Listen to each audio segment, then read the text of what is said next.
সংখ্যালঘু নির্যাতন তো হচ্ছে ভারতে। ভারতের এক একটা মসজিদ তারা ভাঙতেছে এখন। এটা এটা এটা একটা লক্ষণ।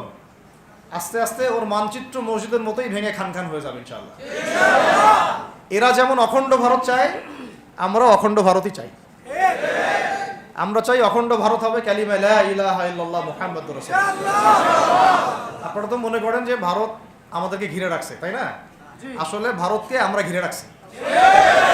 এই দিক থেকে আমরা, এই দিক থেকে চায়না, এখান থেকে নেপাল, এখান থেকে ভুটান, এখান থেকে মায়ানমার, এখান থেকে পাকিস্তান, আর তার চেয়ে বাপ আছে আফগানিস্তান।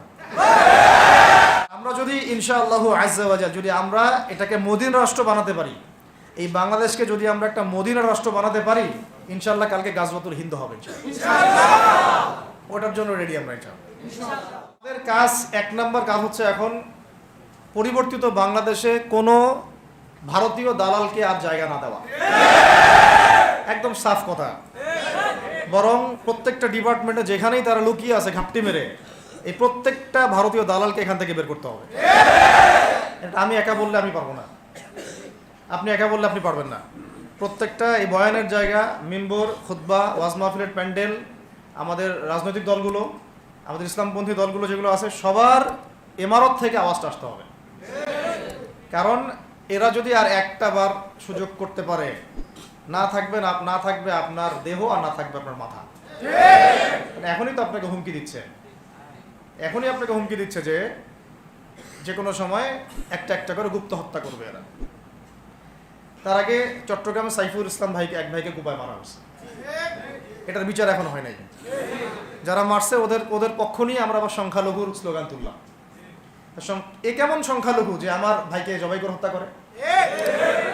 হ্যাঁ, সংখ্যালঘু নির্যাতন তো হচ্ছে ভারতে।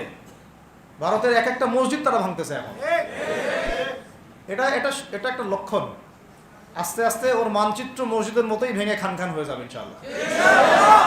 এরা যেমন অখণ্ড ভারত চায়, আমরাও অখণ্ড ভারতই চাই। আমরা চাই অখণ্ড ভারত হবে কালিমা লা ইলাহা ইল্লাল্লাহ মুহাম্মাদুর রাসূলুল্লাহ। আপনারা তো মনে করেন যে ভারত আমাদেরকে ঘিরে রাখছে, তাই না? আসলে ভারতকে আমরা ঘিরে রাখছি। এই দিক থেকে আমরা, এই দিক থেকে চায়না, এখান থেকে নেপাল, এখান থেকে ভুটান, এখান থেকে মায়ানমার, এখান থেকে পাকিস্তান, আর তার চেয়ে বাপ আছে আফগানিস্তান। আছে না আফগানিস্তান? ওদের সাথে কেউ পারছে এই পর্যন্ত? আফগানের ভাইরা নিজেদেরকে গড়ে নিচ্ছে, এখন গোছাচ্ছে। তাদের এক একজনের যে ইমানি জাজবা, 70 বছর 60 বছর বয়স হয়ে গেছে, আমাদের চেয়ে তাদের জাজবা যে এত বেশি, এটা আসলে বলে বোঝানো যাবে না। এখন কথা হচ্ছে, আমরা একটা কাপুরুষতার পরিচয় দিচ্ছি। নেপাল ওকে টাইম দেয় না, ভুটান টাইম দেয় না, মায়ানমার টাইম দেয় না, চায়না তো দেয়ই না, আর আমরা তাকে একেবারে প্রভুর আসনে বসায় রাখছি। আমরা কি দিছি? আমরা ইলিশ দেই, আমরা ট্রানজিট দেই, আমরা রেল দেই, আমরা বন্দর দেই, আমরা আর কি দেই? গ্যাস তো দেই মাশাআল্লাহ। তারপরে পণ্যগুলো তো দিচ্ছি, গার্মেন্টস দিয়ে দিচ্ছি, আমাদের প্রশাসনের মধ্যে লোকজন দিয়ে দিচ্ছি, কর্মী শ্রমিক দিয়ে দিচ্ছি। এই জন্যই তো বলি, কেন সে স্ট্যাটাস দেয় যে এই স্বাধীনতা তার স্বাধীনতা। এটাই তো আমার কারণ। তার মানে তারা আমাদের সার্বভৌমত্বটাকে স্বীকার করে না, তাই না? তারা যদি আমাদের স্বাধীনতা সার্বভৌমত্বকে স্বীকার করতোই, তাহলে তো এরকম স্ট্যাটাস দিত না। তো এখন কথা হচ্ছে, আমরা মাথা নত করার জাতি না। আমাদের নবী মুহাম্মদ সাল্লাল্লাহু আলাইহি ওয়াসাল্লাম মাথা উঁচু করে দাওয়াতি কাজ করছেন। মার খেলেও কখনো তিনি মাথা নিচু করেন নাই। সাহাবায়ে কেরাম রাদিয়াল্লাহু আনহুম আজমাইন মাথা উঁচু করে দাওয়াতের কাজ করছেন, কারোর সামনে মাথা নত করেন নাই ইল্লাল্লাহ, আল্লাহ ছাড়া। মার খেয়েছেন, হিজরত করতে হলে হিজরত করেছেন, কখনো মানুষ গালি দিয়েছে, গালি সহ্য করেছেন, কখনো মদিনায় চলে যেতে হয়েছে, দেশ ছাড়তে হয়েছে, দেশ ছাড়ছেন, আবার কখনো ইসলামী রাষ্ট্র কায়েম করতে হয়েছে, রাষ্ট্রও কায়েম করছেন। জিহাদ করার দরকার, জিহাদও করছেন, কেতালের দরকার, কেতালও করছেন। আস্তে আস্তে মক্কা বিজয় করছেন, করেন নাই? সিরাত পড়তে হবে, সিরাতের ধারাগুলো আমাদেরকে বুঝতে হবে। এখন আমরা তো তার উত্তরসূরি, আমরা তাদের উত্তরসূরি। প্রথম কথা হচ্ছে, আমরা আমাদের নতজানু মনোভাবটাকে আগে ত্যাগ করতে হবে, এক নাম্বার। আর অতীতের জীবনের যে ভুল ত্রুটিগুলো দ্রুত সংশোধন করতে হবে। এখন আর আমাদের হাতে অনেক লম্বা সময় আছে এমন না বিষয়গুলো। কত কি যে দ্রুত হয়ে যাবে আপনি হয়তো ভাবতেও পারবেন না। বিশ্বটা খুব দ্রুত চেঞ্জ হচ্ছে। বাংলাদেশে এখন সেই অবস্থাটা নাই, কিন্তু বাংলাদেশে তাবলিগের মেহনত, আমর বিল মারুফ নাহি আনিল মুনকারের মেহনত চলবে, মানে তাবলিগের মেহনত, দাওয়াতের মেহনতটা চলবে। যদি যদি কখনো বাংলাদেশে দেখা যায় যে দেশের শত্রুরা বা দিনের শত্রুরা বা উগ্রবাদীরা এই দেশের স্বাধীনতা সার্বভৌমত্বের উপর আক্রমণ করে, তখন কি আমাদের উপরে জিহাদ ফরজ হবে কিনা? এখন যদি তাই হয়, এখন আপনাদের কি মনে হয় এটার সম্ভাবনা আছে না নাই? এটুকু ইন্টেলেকচুয়াল অবস্থা তো আপনাদের আছে, এটার সম্ভাবনাও হতে পারে, আজ হোক কাল হোক, হতেই পারে। তখন আমার প্রিপারেশনটা কী হবে সেটা আমাকে এখন জানতে হবে। আমার প্রিপারেশনটা কী হওয়া উচিত? প্রথম প্রিপারেশন হওয়া উচিত আগের সমস্ত জিন্দেগিতে যা করছি নিজেকে আল্লাহর দিকে ফিরাই নিয়ে আসে। এটা প্রথম কাজ। যে আল্লাহর দিকে ফিরে আসে নাই, তার সাথে না জিহাদের সম্পর্ক আছে না কিতালের কোনো সম্পর্ক আছে, সে তো আল্লাহর পথেই নাই। তো প্রিয় যুবক ভাইরা, আগে প্রথম কথা হচ্ছে আগে আপনি আল্লাহর দিকে ফিরে আসেন, এক নম্বর। দ্বিতীয় কথা হচ্ছে এরপরে আমাদের প্রয়োজন শারীরিক প্রস্তুতি। শারীরিক প্রস্তুতি যেমনটা বললাম যে কোনো অবস্থাতেই আলেম ওলামাদেরকে, দায়ীদেরকে, মুফতিদেরকে, মুহাদ্দিসদেরকে, মাদ্রাসার শিক্ষকদেরকে, খতিবদেরকে ভিতরে ঢুকতে দেওয়া যাবে না। কারণ আপনাদেরকে যদি ভিতরে নিয়ে যাওয়ার স্কোপ পায় তারা নতুন করে আবারও কেউ, তাহলে আর সুস্থ রাখবে না, ফিজিক্যালি আপনি ঠিক থাকতে পারবেন না। অতএব একটা সামাজিক প্রতিরোধ গড়ে তুলতে হবে সবসময়।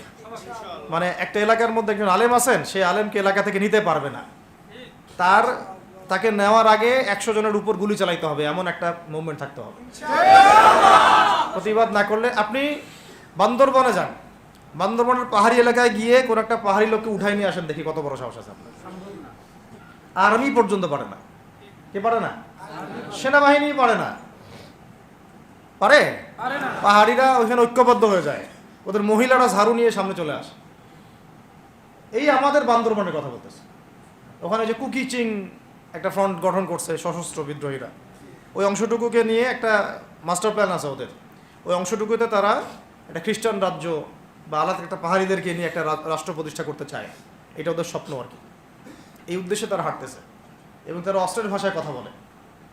ওখানে তারা পতাকা বানাইছে, মানচিত্র বানাইছে, এমনকি লাস্ট টাইম আমরা ওখানে গিয়ে শুনলাম যে মুদ্রাও নাকি বানাচ্ছে। মুদ্রা বুঝতেছেন বিষয়টা কত ডিপ? আমাদের রাষ্ট্রে যে কত সমস্যা, আর জানি না যারা দায়িত্বে আছে তারা কি করতেছে, আসলে কোন দিকটা সামাল দিচ্ছে। অর্থনৈতিক দিকটা দেখবে না এই পাহাড়ি এলাকার সমস্যাগুলো মেটাবে, নাকি আমাদের মুসলিম উম্মার অভ্যন্তরীণ সমস্যাটা মেটাবে, না শহীদ ভাইদের খবর নিবে, না পঙ্গু ভাইরা যারা পড়ে আছে হাসপাতালে তাদের খবর নিবে? সিনেমা দেখতে বসে গেছে। কোন আক্কেলে সিনেমা দেখেন আপনি? সিনেমা দেখার সময় কোথায় আপনার? সিনেমা দেখার সময় কোথায়? এই যে যতগুলো ভাই শহীদ হয়েছে তাদের পরিবারের খোঁজখবর নেওয়া লাগবে না? এবং যতগুলো ভাই এখন হাসপাতালে কাতরাচ্ছে তাদের সঙ্গে হাজার হাজার ছাত্র ভাই, তাদের চিকিৎসা করানো লাগবে না? যত মানুষকে গুম করা হয়েছে ওদেরকে মুক্ত করা লাগবে না? তারাও তো জানে এটা অন্যায়, এবং যারা করে তারাও বলে এটা অন্যায়। জানেন, যারা করে তারাও বলে এটা অন্যায়। এবং আমাকেও বলেছিল যে, আমি জিজ্ঞাসা করেছিলাম যে আমাকে যদি মানে প্রকাশ্য কোর্টে চালান করে দেওয়া হয় এবং জাতির সামনে বলা হয় যে আমাকে গুম করা হয়েছে, এবং এরপর যদি বলা হয় যে আমাকে গুম করার পরে কোনো রকমের নেগেটিভ কিছু পাওয়া যায় নাই তাই আমরা ছেড়ে দিয়েছি, এই কথাটা কি বলা যাবে কি যাবে না? তারা বলছে যে না, এটা বলা যাবে না, কারণ এই কাজটা তো মানবতা বিরোধী অপরাধ, এটা করলে তো বললে তো সবাই আবার বুঝে ফেলে। তো এই হলো অবস্থা। ওখানে আমরা বুঝেছি যে বাংলাদেশের প্রশাসনে দুইটা ভাগ আছে। একটা ভাগ হচ্ছে মারাত্মক রকমের ইসলাম প্রিয় এবং দেশপ্রেমিক, মাশাআল্লাহ, আমরা তাদেরকে স্যালুট জানাই, মাশাআল্লাহ। কিন্তু আপনারা ভুল জায়গায় শ্রম দিচ্ছেন, আপনারা ভুল জায়গায় মেধা, শ্রম এবং আপনাদের জীবন নষ্ট করতেছেন। আপনাদের থাকা দরকার ছিল ওলামায়ে কেরামদের সাথে, তাহলে আপনাদেরকে টক্কর দিয়ে কেউ সামনে যেতে পারতো না। আপনারা খালিদ বিন ওয়ালিদ হতে পারতেন আমাদের, আপনারা কিন্তু ওমর ইবনুল খাত্তাব হতে পারতেন। ওইখানে ঢুকে আপনারা শুধুমাত্র দুনিয়ার স্বার্থে সব নষ্ট করতেছেন।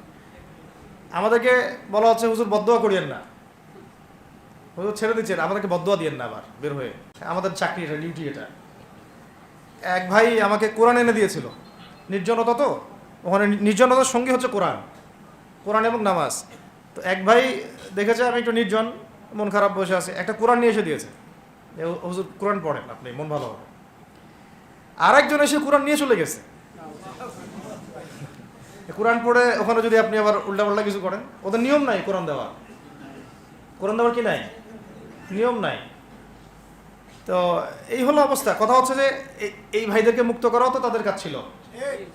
যে ওলামায়ে কেরামদের একজনের উপরে 3টা 4টা 5টা 10টা করে মামলা এখনো ঝুলতেছে, তাদেরকে মুক্ত করা উচিত ছিল না? আর এই পুরো জুলুমের পিছনে যত জালেম ইনভলভ ছিল তাদেরকে আইডেন্টিফাই করে ভিতরে ঢুকানো উচিত ছিল না? হয়েছে সব কিছু? তো এই জিনিসগুলোর মধ্যে অনেক গ্যাপস আছে। এগুলো যদি এভাবে চলতে থাকে তাহলে আগামীতে আমরা যারা ইসলামিক রাজনীতি করব বলে চিন্তা করতেছি বা ইসলামকে রাষ্ট্র ক্ষমতায় নিতে চাই, আমরাও কিন্তু বেগ পাবো, আর ভালো রকমের বেগ পাইতে হবে। আর বিগত সময়ে আমরা অনেক ভুল করছি, যেমন মন খারাপ করেন না এগুলো, আমরা ভুল করছি এই যে আমরা সেকুলারদেরকে অনেক বিশ্বাস করে ফেলছি, ওদের সাথে জোট করতে গেছি, ঠিক আছে, ওদেরকে আমরা ভাই বোনে করার চেষ্টা করছি। আসলে এদের সাথে আর কাফেরদের সাথে কোনো পার্থক্য নেই। সেকুলারিজমে যারা আছে আর কুফার যারা, এদের মধ্যে কোনো পার্থক্য নেই। ওই কালিমা পড়া না পড়ার পার্থক্য, তো বাকি আপনার পিঠে ছুরি এরাও মারবে ওরাও মারবে। আর আমি ছোট মানুষ, ছোট জায়গা থেকে বলতে চাই যে আমাদের যে ওলামায়ে কেরামগণ মাঠে আছেন, যে রাজনৈতিক দলগুলো আপনারা মাঠে আছেন, এবার আপনারা কোনো রুটির টুকরার জন্য লড়বেন না, এবার পুরা রুটি নিয়ে লড়বেন। প্রত্যেক আসনে প্রার্থী দিবেন আপনারা, যেহেতু এর বাইরে সিস্টেম এখন অন্য সিস্টেমে যাওয়ার সুযোগ হচ্ছে না, তাহলে পুরা রুটিটার জন্য লড়তে হবে আপনাদের। আমাদের টার্গেট হচ্ছে এখন একটা ইসলামপন্থী সরকারকে রাষ্ট্র ক্ষমতায় নিয়ে যাওয়া, এটা আমাদের এখন প্রধান টার্গেট। এখন আমাদের এজেন্ডা স্পষ্ট, কোনো গোপন এজেন্ডা নাই। আমাদের কি নাই? কোনো গোপন এজেন্ডা নেই। আমরা চাই বাংলাদেশে এখন একটা ইসলামপন্থী রাষ্ট্র ব্যবস্থা গড়ে উঠুক, ইসলামপন্থী সরকার শাসন ক্ষমতায় আসবে। এটার জন্য আপনাদের সবার ভূমিকা আছে। কেউ কথা দিয়ে ভূমিকা রাখবেন, কেউ লিখবেন, কেউ বলবেন, কেউ যেভাবে হোক আপনাকে ভূমিকা তো রাখতেই হবে। কারো বসে থাকার সুযোগ নেই এখন আর। এই রাষ্ট্রটাকে ইসলামিক রাষ্ট্র হিসেবে গড়ার দায়িত্ব এখন সবার কাঁধে আসছে।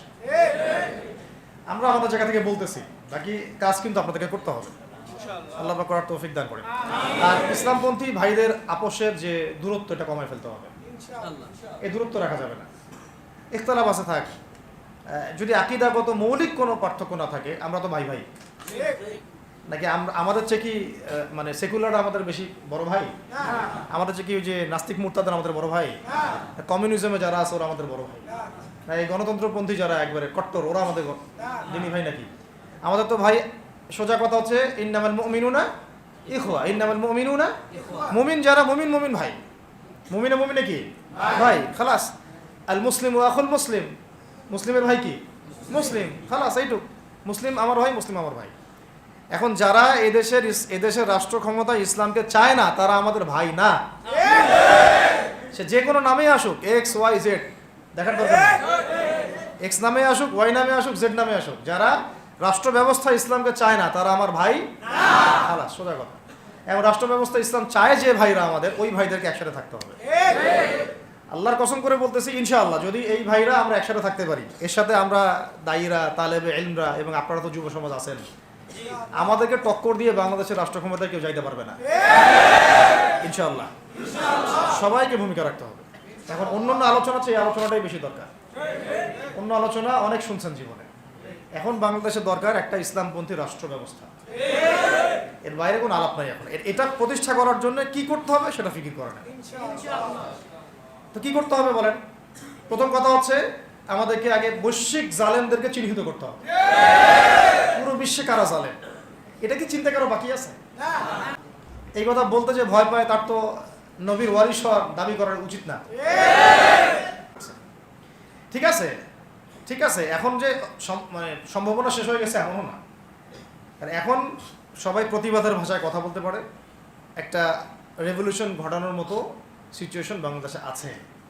অন্তত পক্ষে আমাদের ভাইদের মধ্যে আমরা দেখেছি, ছাত্র ভাইদের মধ্যে সাহস তো মাশাআল্লাহ অবশ্যই আছে, ডেডিকেশন আছে, জীবন দেওয়ার মানসিকতা আছে। তাদেরকে খালি নার্সিং করতে হবে, জীবনটা যেন ভুল পথে না যায়। এখন আবু সাঈদের রক্তের উপর দাঁড়ায় যদি কোনো সেকুলার ক্ষমতায় আসে, তাহলে এটা আবু সাঈদের রক্তের সাথে গাদ্দারি হচ্ছে। এই মুগ্ধদের রক্তের উপর সিঁড়ি বানায় যদি কোনো জাতীয়তাবাদীরা আর ওই সেই গণতন্ত্রপন্থীরা, ওই ইসলামের দুশ্মনরা, ওই ভারতের দালাল্লাই যদি ক্ষমতায় আসে, তাহলে এটা ওদের রক্তের সাথে গাদ্দারি আছে। এই গাদ্দারির মাফ হবে না। এইটা পলাশির যুদ্ধের চেয়ে বড় মির্জাফরি হয়েছে, এটা ৭১-এর চেয়ে বড় রাজাকারী হয়েছে। আপনারা বলেন যে দেখেন ভালো করে বুঝেন, গুম হয়েছে এক শ্রেণী, আমার কথা মন খারাপ করে না, এক শ্রেণী গুম হয়ে গেছে, এক শ্রেণী ক্রসফায়ার, এক শ্রেণী শাপলা চত্বরে রক্ত দিছে, তাই নাই? এক শ্রেণী ওলামায়ে কেরাম মামলা নিয়ে ঘুরে বেড়াচ্ছে মাথার উপরে, এক শ্রেণীর ছাত্র ভাইরা রাস্তায় শহীদ হলো, আর এক শ্রেণীর ছাত্র ভাইরা পঙ্গু হয়ে হাসপাতালে বেডে পড়ে আছে। ক্ষমতায় গেছে কারা? নতুন এক শ্রেণী। হ্যাঁ, এবং ওখানে এমন কিছু মানুষ আছে যাদের সাথে আন্দোলনের কোনো সম্পর্কই ছিল না, সম্পূর্ণ উড়ে এসে জুড়ে বসছে তারা। তাহলে এখানে ইসলামিক রাজনৈতিক দলগুলোকে সামনে রাখা যাইতো, তাদের থেকে তো উপদেষ্টা একটাও নেয় নাই। জামাত ইসলাম থেকে একটা উপদেষ্টা নিছে কিনা? হেফাজত ইসলাম থেকে কোনো উপদেষ্টা নিছে কিনা? আমাদের চরমনায় থেকে একটা উপদেষ্টা নিছে কিনা বলেন? তার মানে রাষ্ট্র গঠনে আমাদের কোনো ভূমিকা নাই না। আমাদেরকে বুঝাইছে যে আপনারা পরে আসেন, ইলেকশন দিব, তখন আপনারা ইলেকশন লড়েন। ইলেকশন সে কবে দেয় সেটাও দেখেন, আদৌ দেয় কিনা সেটাও দেখেন। কাকে বিশ্বাস করবেন আপনি? বিশ্বাসটা করবেন কাকে? যখন মোস্তফা সরোয়ার ফারুকের মধ্যে একজন উপদেষ্টা হচ্ছে, বিশ্বাসটা আপনি করবেন? সারা জীবন মানুষকে পরকীয়া শিখাচ্ছে, তার কোন যোগ্যতায় সে উপদেষ্টা হচ্ছে? আচ্ছা, একটা কাজ করেন, এটা উপদেষ্টা করার জন্য একটা পরীক্ষা নেন না, দেখি বিসিএস এর মতো, দেখেন না এরা পাস করে কিনা। অথবা আপনি একটা কাজ করেন, ইসলামিক সেন্সে পরীক্ষা নেন, দেখেন কোরআন তেলাওয়াত করতে পারে কিনা। কিসের ভিত্তিতে হলো? এই যে এই সমস্যাগুলো থেকে গেছে। তারপরেও যা হয়ে গেছে হয়ে গেছে। এখন আমাদের যেটা কথা সেটা হচ্ছে, আমরা তো আর কোনো বিদ্রোহে যেতে চাই না, আমরা যে শান্তিপূর্ণভাবে ইসলাম প্রতিষ্ঠা করতে। কিন্তু প্রয়োজনে যদি তারা মানে আমাদের উপর জুলুমের ভাষা বেছে নেয়, তাহলে আমরা অবশ্যই এবার প্রতিবাদের ভাষা বেছে নেব ইনশাআল্লাহ।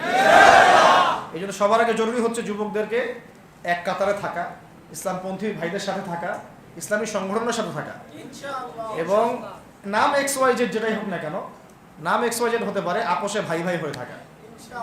এটাতে যদি ভাই আমরা এবার ভুল করি, আল্লাহর কসম করে বলতেছি, আল্লাহ না করুক, এরপরে যদি মায়ের আসে, না আপনি বাঁচবেন না আমি বাঁচবেন, কেউই না, ইনশাআল্লাহ ওই দিন আসবে না। আর আমরা যদি ইনশাআল্লাহ আজ্জা ওয়া জাল যদি আমরা এটাকে মদিনা রাষ্ট্র বানাতে পারি, এই বাংলাদেশকে যদি আমরা একটা মদিনা রাষ্ট্র বানাতে পারি, ইনশাআল্লাহ কালকে গাজওয়াতুল হিন্দ হবে ইনশাআল্লাহ। ওটার জন্য রেডি আমরা ইনশাআল্লাহ। পাকিস্তানের কাছে কিছুই নাই, আছে খালি 10টা 12টা পারমাণবিক মনে অস্ত্র, তাতেই ভয়ে কাঁপতে থাকে। চায়না খালি একটু ভয় দেখায় যে আগাইলে কিন্তু সিকিম নিয়ে নিব, আগাইলে কিন্তু চিকেন নেক গিলে ফেলবো। চায়নার ওই ছোট ছোট যোদ্ধাদের কাছে যে মাইটটা খায়, আর আমাদের এখানে দেখা যায় যে সীমান্তর মধ্যে একটা কৃষকও যদি সীমান্ত থেকে দূরেও হাল চাষ করে, ওকে গুলি করে মেরে ফেলে। ফেলা নেই, ফেলানির কথা ভুলে গেছেন আপনারা? আমাদের বন্যা, এরকম কতগুলো মানুষকে সীমান্ত হত্যা করে মারা হয়েছে। আজকে গুগলে গিয়ে সার্চ করে দেখেন কতগুলো মানুষকে বিগত 15 বছরে সীমান্ত হত্যা করা হয়েছে। তো এখানে আমাদের স্বাধীনতার প্রশ্ন আসে না, এখানে গণতন্ত্রের কথা আসে না, সার্বভৌমত্বের কথা আসে না, না, বরং তারা ক্ষমতার জন্য ওদের কাছে ইমান বিক্রি করে দিয়েছে। ক্ষমতার জন্য এই উগ্রদের কাছে, মানে উগ্র হিন্দুত্ববাদীদের কাছে ওরা তাদের ইমান, ওদের আমল, ওদের তাকওয়া, ওদের দিন সব বিক্রি করে দিয়েছে। এই জন্য আমি আগে বলেছি একটা লেকচারে যে আমরা যদি বিরিয়ানি খেতে চাই, আপনি যদি বিরিয়ানি খেতে চান, একটা পাত্র নেবেন কি না? আচ্ছা, পাত্রটা যদি ময়লা থাকে খাবেন? পাত্র অনেক ময়লা আছে, আপনি কি ওইখানেই বিরিয়ানি ঢালবেন? তাহলে খাওয়া শুরু করবেন? সবার আগে আপনি কি করেন? এটাকে ধোন, পরিষ্কার করেন, তাই না? বাংলাদেশকে যদি আপনি ইসলামী রাষ্ট্র হিসেবে করতে চান, আগে এই দেশের মধ্যে যে পয়জনগুলো আছে এগুলোকে দূর করতে হবে, সমস্ত পয়জনকে ধুয়ে সাফ করতে হবে। তারপরে যে খেলাফা বা শরিয়া বা ইমারা যেটাই আসুক, ইমারা এক জিনিস, খেলাফা আর এক জিনিস। আমি এক কথায় বোঝাচ্ছি ইসলামী রাষ্ট্র ব্যবস্থা, ইসলামী রাষ্ট্র ব্যবস্থা। যদি ইসলামী রাষ্ট্র ব্যবস্থা তারপরে আসে, জমিন সাফ করার পরে, তখন সেটা সাস্টেইন করবে ইনশাআল্লাহ। আর যদি ময়লার মধ্যেই ইসলামী রাষ্ট্র কায়েম করতে চান, তখন হবে উদাহরণটা এরকম যে আপনি এই নোংরা ড্রেনের মধ্যে নেমে গায়ে সাবান মাখা শুরু করছেন, হাততে কোনো লাভ হবে না। বরং ওই নোংরাই আপনাকে খেয়ে ফেলবে। ঠিক আছে, ডেমোক্রেটিক সিস্টেমের মধ্য দিয়ে যদি আমাদের ভাইরা ক্ষমতা যেতে পারে, যাক না, সমস্যার কিছু নাই। এটা কতটুকু জায়েজ না জায়েজ, হালাল হারাম সুন্নত, এদিকে আমি যাচ্ছি না। এবং এটা নিশ্চিত তারাও জানে এটা সুন্নাত না, তারাও জানে এটা কি না, সুন্নাত পদ্ধতি না। কারণ রাসূলুল্লাহ সাল্লাল্লাহু আলাইহি ওয়াসাল্লাম দাওয়াতের মধ্য দিয়ে এবং সশস্ত্র যুদ্ধের মধ্য দিয়ে মানে মক্কা বিজয় করেছেন। দাওয়াতের মধ্য দিয়ে তিনি মদিনা রাষ্ট্র কায়েম করেছেন। তারপরে মদিনা রাষ্ট্রকে বেস করে আস্তে আস্তে আরও রাষ্ট্রকে এক্সপেন্ড করেছেন। বদর, উহুদ, খন্দক, খায়বার এগুলো হয়েছে, আস্তে আস্তে মক্কা বিজয় হয়েছে। মূল ছিল আগে মদিনা রাষ্ট্রটা কায়েম করা। তো আমরা যে কোনোভাবেই হোক মদিনা রাষ্ট্রটা আমাদের কায়েম করতে হবে আগে, তারপরে ইনশাআল্লাহ তাআলা দেখবেন হ্যাঁ ওই অখণ্ড ভারত আমরাও কায়েম করবো ইনশাআল্লাহ। সংখ্যা দিয়ে কিচ্ছু না, ওদের সংখ্যাকে আমরা ভয় পাই না, ওদের সংখ্যাকে ভয় পাওয়ার কিচ্ছু নাই, সংখ্যাকে ভয় পাওয়ার কিচ্ছু নাই। কারণ এই যে কোরআন, আমার সামনে যে কোরআনটা আছে, এটা দেখে একটু খারাপ লাগলো। কোরআনের যে অবস্থা, এটা খুব মনের কষ্ট দিল আর কি। কোরআনটা হবে চকচকা, এটা দেখে বোঝা যাচ্ছে এটা অনেকদিন কেউ পড়েই নাই। আপনাদের বাসার যদি কোরআনের এই হালত হয়, তাহলে আমাদের দ্বারা দিন কায়েম হবে না। আপনার কোরআনের হালত হবে এমন যে কোরআনে এক বিন্দু পরিমাণ কোনো ময়লা নাই, প্রত্যেকদিন আপনার হাতের স্পর্শেই ময়লা দূর হয়, তখন এই কোরআন আপনার পক্ষে কথা বলবেন ইনশাআল্লাহ। ভাই কোরআনের কাছে চলে আসেন, আর দেরি করেন না, সময় নাই। আল্লাহ পাক সবাইকে কবুল করেন, আমিন। এই মসজিদগুলোকে কাজে লাগান, এখানে তালিমি বৈঠক চালু করেন প্রত্যেক সপ্তাহে। আমি যদি প্রত্যেক মাসে রংপুরে আসি, প্রত্যেক মাসে সময় দেবো ইনশাআল্লাহ। আপনারা এখানে ইমাম ঠিক করেন, খতিব ঠিক করেন এবং ওই যে টিচার ঠিক করেন, করে আপনারা কোরআন শিক্ষার ব্যাচ চালু করেন, কোরআনের তাফসীরের ক্লাস চালু করেন, তারপরে তুলনামূলক আরবি ভাষা শিখেন। মানে এগুলো শিখে নেন তাড়াতাড়ি, সময় নাই এগুলো, আমাদের হাতে সময় কম। এগুলো আজকে থেকে 10 বছর আগেই শেখা উচিত ছিল, তাই না? কিন্তু আমাদের এই সেকুলার শিক্ষা ব্যবস্থা আপনার জীবন থেকে 20 বছর কেড়ে নিছে। 20 বছর পড়াশোনা করার পরে আমি চ্যালেঞ্জ করতেছি, এই যে লাখ লাখ টিচারকেও যদি আপনি কোরআন তেলাওয়াত ধরেন, সহি বলতে পারেন না, অথচ তারা জাতির শিক্ষক হয়ে বসে আছে। সেকুলার শিক্ষা ব্যবস্থাটা আমাদের জীবন থেকে পুরা ইসলামের হকটাকে নষ্ট করে ফেলছে। আপনার অধিকার ছিল যে আপনি একজন স্কুলের স্টুডেন্ট, আপনি কোরআন পড়তে পারবেন। আপনি একজন কলেজের স্টুডেন্ট, আপনি কোরআনের তাফসীর করতে পারবেন। আপনি একজন ইউনিভার্সিটি পাস করেছেন, আপনি হাদিসও পড়তে পারবেন, এবারও তো দিতে পারবেন, এরাও দিতে পারবেন। এটা আপনার হক ছিল, কিন্তু এই হকটা নষ্ট করছে কারা? এই সেকুলার শিক্ষা ব্যবস্থা নষ্ট করে ফেলছে। এখন তো কিছু করার নাই।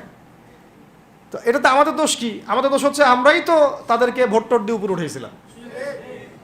আমাদের বাপরা উঠাইছে, আমাদের বাবারা উঠাইছে, তার বাবারা উঠাইছে। আমরা তো ওই সময় ইনসাফ করি নাই, ফল আমাদেরকে ভোগ করতে হয়েছে। আপনার এই প্রসঙ্গে দুটো কথা বলেই ফেলেন, নাহলে আমি মানে হকাদায় হয় না। একটা মুসলিম ঘরের ছেলে, তার অধিকার নাই প্রাইমারি স্কুলে গিয়ে সে কোরআন শিখবে? আচ্ছা, আমাদের মৌলিক অধিকার কি? খাদ্য, বস্ত্র, বাসস্থান, শিক্ষা, চিকিৎসা, 5টা বলি না? তো কোরআন আমার মৌলিক অধিকার না? মুসলিম পরিবারের সন্তান আমি, কোরআন আমার মৌলিক অধিকার না? তারপর প্রাইমারি স্কুল আপনাকে শিখায় নাই, হাই স্কুল আপনাকে শিখায় নাই, এমনকি কারমাইকেল শিখাইছে আপনাকে, বেগম রোকেয়া বিশ্ববিদ্যালয় শিখাইছে, এরাও শিখায় নাই। এমনকি বিসিএস ক্যাডার হচ্ছেন কোরআন ছাড়াই, ডক্টর হচ্ছেন কোরআন ছাড়াই, ইঞ্জিনিয়ার হচ্ছেনও কোরআন ছাড়াই। এমনকি শিক্ষা কমিশন গঠন হচ্ছে, ওই কমিশনের লোকদেরও কোরআনের জ্ঞান নাই।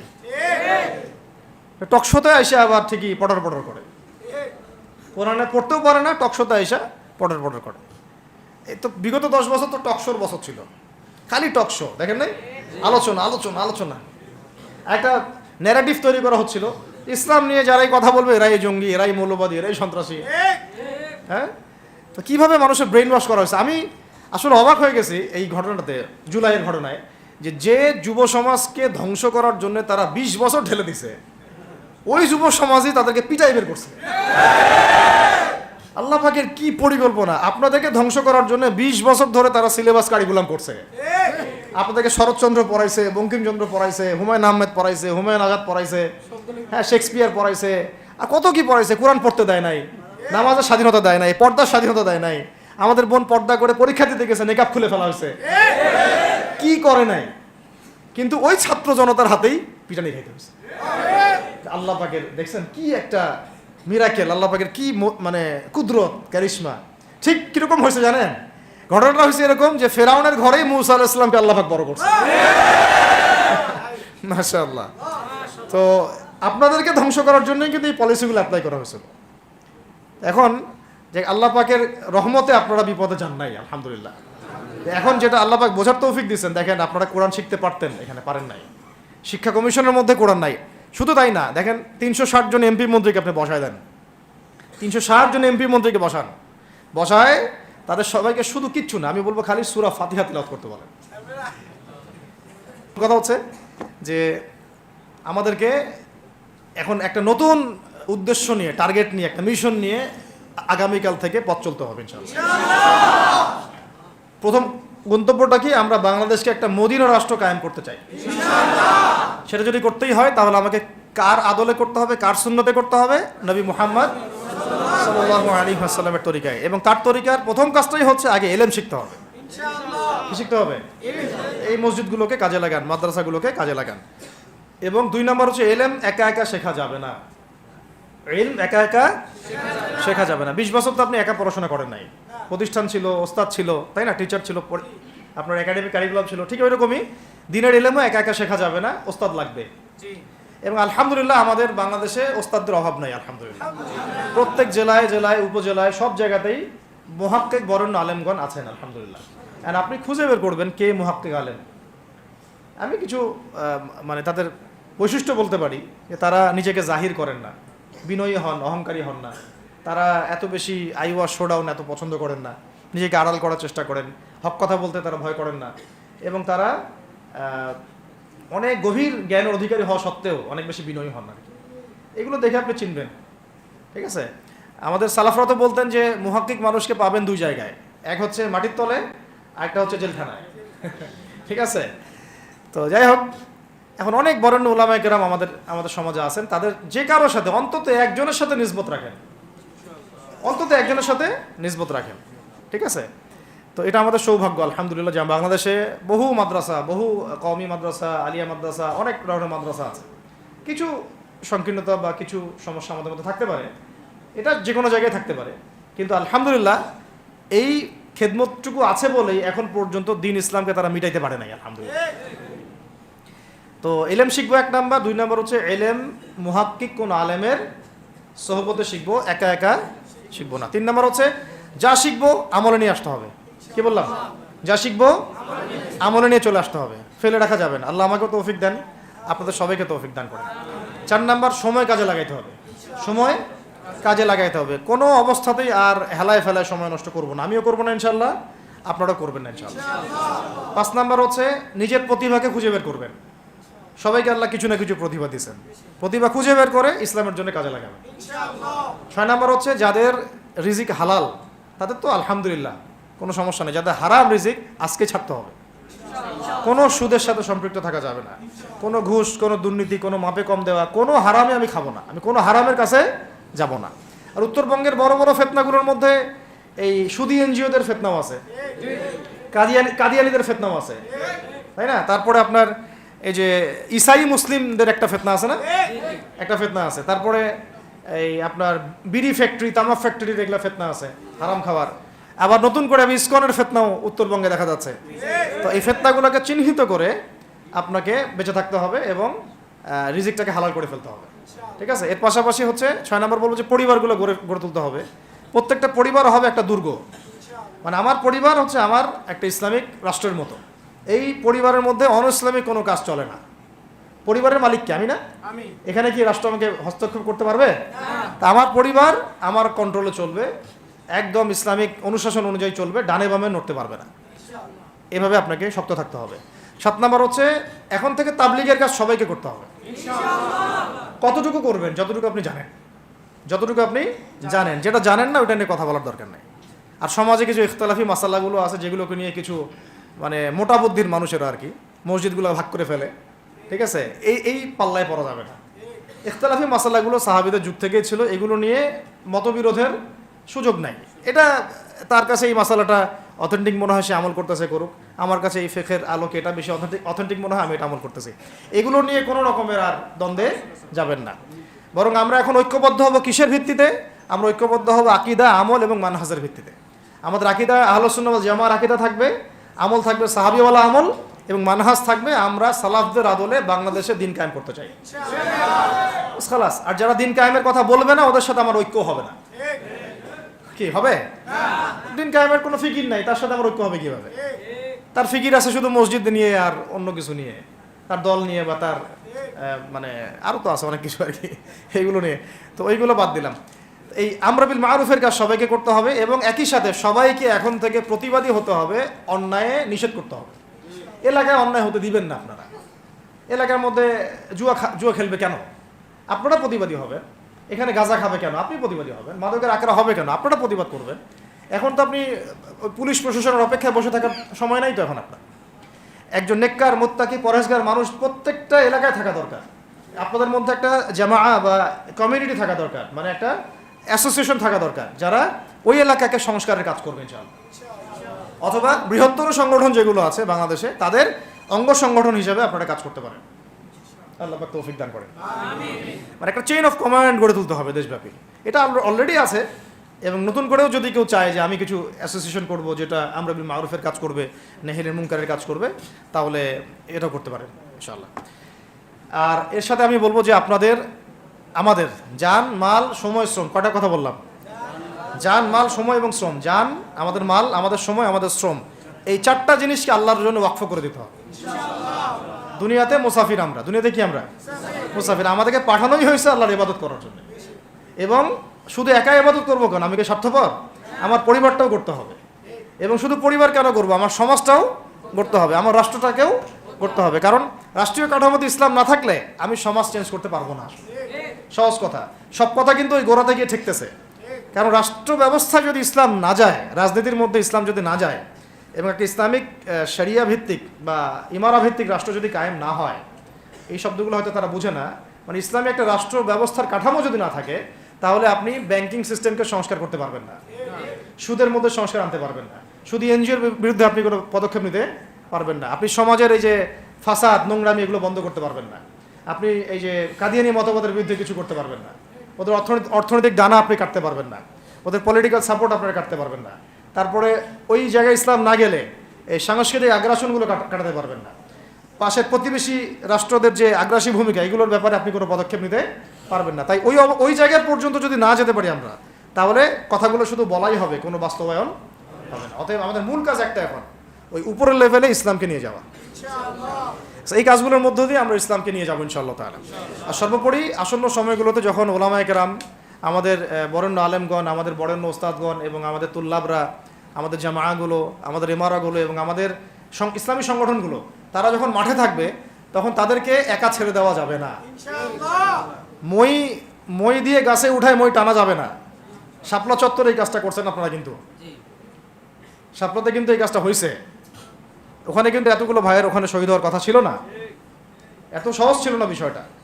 কিন্তু কিছু ভাই ছিল ওখানে, আমাদের সাথে প্রতারণা করেছে, মই দিয়ে আমাদের কিন্তু মই টেনে নিছে, আমাদেরকে উপরে উঠে দিছে। এরপর থেকে তো কত জেল, কত জুলুম, কত মামলা মোকদ্দমা, কত গুম হয়ে গেল। শাপলার পর থেকে হিসাব করেন তো। এবার এই ভুলগুলো আর করতে যায় না, এই মুনাফিকিগুলো আর কেউ করতে যায় না আল্লাহর ওয়াস্তে। আপনারা ওলামায়ে কেরামদের সাথে থাকেন, হাত শক্ত করেন, মই দিয়ে আবার গাছে উঠায় মই টানে নিয়েন না। আমি কি বুঝাতে পারছি? বুঝতে পারি নাই মনে হয়। অর্থাৎ ওলামায়ে কেরামগণ যখন মাঠে থাকবেন, ইসলামী সংগঠনগুলো যখন মাঠে থাকবে, আপনাদেরকে আমরা পাশে চাই। পাশে পাবো তো ইনশাআল্লাহ। আল্লাহ পাক যেন আমাদের সবার এই আওয়াজকে কবুল করেন। আল্লাহ পাক আমাদেরকেও কবুল করেন, আমাকে কবুল করেন, আপনাদের সবাইকে কবুল করেন। আমাদের গন্তব্য একদম স্পষ্ট, হয় খেলাফা না হলে শাহাদা, হয় খেলাফা না হলে শাহাদা। ইনশাআল্লাহ তাআলা দুটোর যেটাই হোক না কেন আমরা সফল। আল্লাহ পাক আমাদের সবাইকে এই কথাগুলো বোঝার ও আমল করার তৌফিক দান করুন।